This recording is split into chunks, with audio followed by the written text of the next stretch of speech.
that baking soda is absolutely no to the skin or to your skin if you have very sensitive skin. Hey guys, so yes, onto this video. This is very easy and very simple, and as you can see, my face is a little bit wet because I just washed my face, and I'm going to, of course, to wipe this water from my face so it will be ready if I'm going to put my DIY recipe for my face. This is to clear up blackheads and, you know, blemishes into our skin. But if you're going to use this one, there is a consequence of using baking soda and milk onto our face, so I'm going to tell you later. But as of now, I'm just going to show you how I put or how I apply this recipe onto my face, or how I applied my DIY baking soda and milk onto my face. Of course, we're going to use a fresh milk, and you can use whatever fresh milk you want to use. So I'm now putting milk, and I choose this type of milk. I like organic milk, and milk has a lactic acid and it can clears out clogged pores if you have a clogged pores.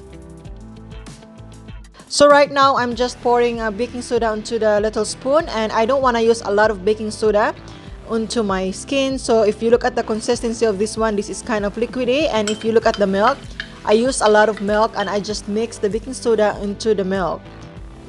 So I decided to transfer my mixture into this container because it's more easier for me to apply onto my face. And if you look at the consistency, it's very liquidy, and you don't need to put a lot of baking soda really onto your mixture. As you can see, it's very liquidy, and if you want to make a face mask, of course you have to use a lot of it, and I'm just using like for exfoliation, so I use only very little amount of baking soda. So I'm just gently applying it because the baking soda has a granules, and I don't want to hurt my skin so much. It has a granules, and I can feel it even if I mix it thoroughly. So since my purpose for this DIY is just to exfoliate my face, that's the reason the consistency is not really thick, and I'm just gently massaging the paste onto my face and making sure the mixture will absorb onto my face or skin before rinsing it with warm water. So I'm just relaxing and just massaging it gently. So now that I'm done putting baking soda and milk onto my face, I'm just going to wait like 10 to 15 minutes, and I'm going to rinse this one, and I'll show you the result later. And I'm going to tell you, as what I've said earlier, I'm going to tell you the consequences of putting this baking soda. So yeah, I have to wait for like 10 to 15 minutes. It's 9:51 right now. So that's the time, and I'm going to rinse this one, and it's like almost 10 minutes, and the baking soda and the milk just dried up so fast. So I'll be showing you the final result after I rinse my face. And look at that closely. Oh my god, it feels so nice. There's like granules there. So I'm now here in the bathroom, and I'm just so ready to rinse my face so I can show you the final result. Hey loves, so I'm back on the camera, and as you can see, after rinsing the baking soda and the milk, and this is how it looks. And of course, my skin is not really perfect, but if you touch it, it's very soft, and I just love it. So I'm just going to put some moisturizer, and I'm still using this moisturizer. It's a Yes to Watermelon. It's light hydration. I just love putting this one, especially on nighttime, because it's very lightweight. So I just want to put this. So I will be more ready on the camera because I feel like I'm so pale. So anyway, I put some lip gloss too because I just love putting lip gloss in the camera. So anyway, back on that topic. So this is how it looks after the moisturizer.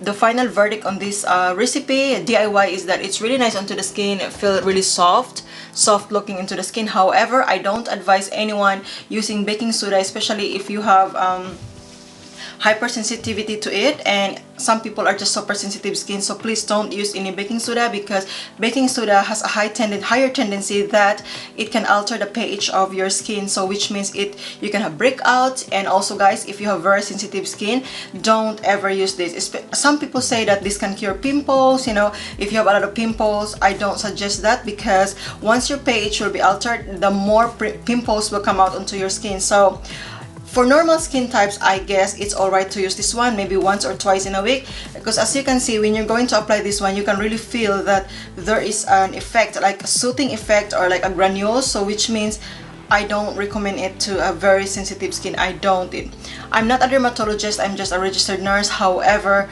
based on the research and things that people keep on saying that baking soda is really great for all skin types, I don't recommend this because it can alter the pH and it can distract the normal pH of your skin. So once the pH is altered, you might have an early onset of hyperpigmentation, wrinkles, early signs of aging, and aside from that, a breakout, and it can lead to a lot of problems. So the reason I put a milk, because I don't want that the concentration or the mixture will be too strong onto my skin. So I'd like using milk to, you know, to balance the pH of these things.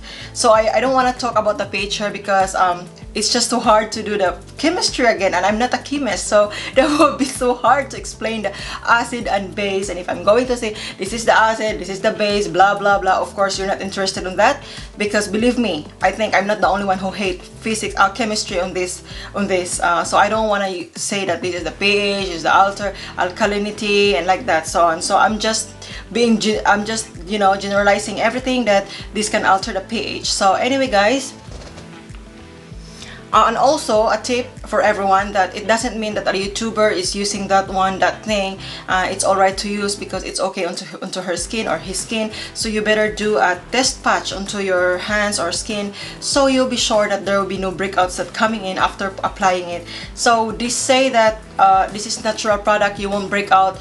This is a chemicals. This is still a chemicals. Believe me, guys, this is a chemicals. Even if you're going to read an article, this is a chemicals. And even sometimes if you're using natural product, there is a tendency that it may lead to breakouts. So you know your skin type. So you better have a knowledge or judgment on what products you're going to use. You just don't follow because so and so has a very nice skin, because you all have different skin types. We all have different skin types, and we know our skin types. So if we know that our skin types is very sensitive, we have to be very vigilant on putting products onto our skin. So yeah, I hope I give you insight about this product. For me personally, into my skin, I love it, but I don't use it several times in a week because I'm afraid if I can have skin breakouts too, or pimples. So anyway, guys, I hope to see you on my next one, and I'm not so sure when I'll be going to vlog because I'm kind of busy really this week, especially with the current situation, and I'm very busy, but I miss you so much. So I just love to vlog and, you know, update on my